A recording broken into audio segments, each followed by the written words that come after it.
Bismillahirrahmanirrahim.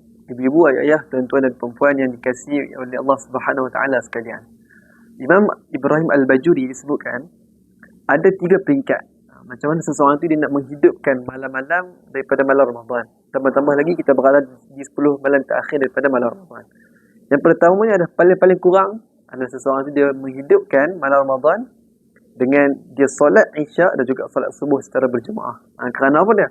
Kerana disebutkan dalam hadis barang siapa yang solat Isyak ataupun subuh secara berjemaah akan dapatlah seolah-olah dia menghidupkan seluruh malamnya dan juga sebahagian malam. Dan itu kena adalah riwayat hadis yang lain kan. Yang keduanya, sesekurang sempurna menghidupkan malam adalah seseorang tu dia menghidupkan sebahagian daripada malamnya. Misalnya contoh, malam kita ada 12 malam. Maka dia hidupkan sebahagian penuh daripada malam tersebut dengan ibadat, dengan solawat, dengan zikir kepada Al-Quran. Contoh ada 12 jam, maka dia hidupkan 8 jam itu dengan ibadat, dengan amal soleh dan sebagainya. Dan yang terakhir sekali adalah, yang paling terbaik adalah dia menghidupkan 12 jam itu, seluruh malam itu dengan amal ibadat, dengan taubat, dengan berzikir, dengan sedekah, dengan wiri, dengan iktikaf dan sebagainya. Maka bila kita berada di dalam bulan Ramadan, maka jangan lepaskan peluang untuk kita sentiasa menghidupkan malam-malam Ramadan.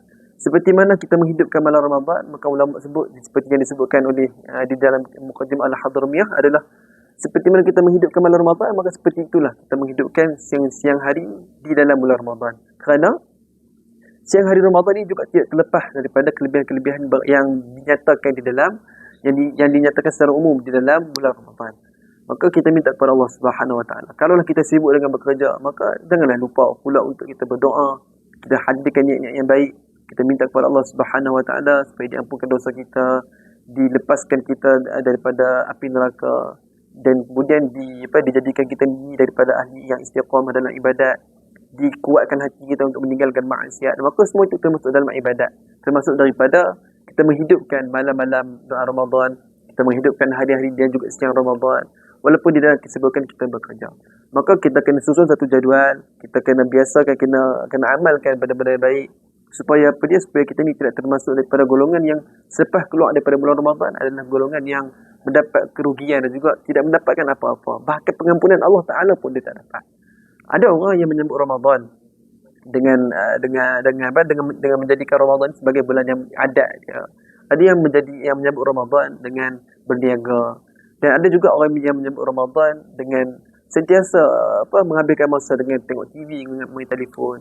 Dan juga ada satu orang ni dia menyambut Ramadan seolah-olah Ramadan ini adalah sebagai satu tetamu istimewa bagi dia. Dia habiskan malam dan juga siang dengan air mata taubat, dengan istighfar, dengan solat, dengan dia nak jadikan hidup dia lebih baik. Maka kita kena pastikan diri kita ni pada Ramadan pada tahun ini kita kena pastikan kita pada tahun ini, pada Ramadan kali ini, tidak termasuk daripada golongan orang yang rugi, orang yang menyia-nyiakan ibadat dan juga waktu dan juga ruang peluang di dalam bulan Ramadan. Maka kita berdoa kepada Allah Subhanahu Wa Taala agar menjadikan kita ini daripada golongan orang yang sentiasa mendapat pengampunan, orang yang ditutupkan auratnya, orang yang ditutupkan aib dan juga kekurangannya, orang-orang yang mendapat pandangan nazarah dan juga kasih sayang daripada Allah Subhanahu Wa Taala, dan orang yang diakhirkan hidupnya dengan pengakhiran yang baik. Aku qauli hadza wa astaghfirullahal azim li wa lakum. Wassalamualaikum warahmatullahi wabarakatuh.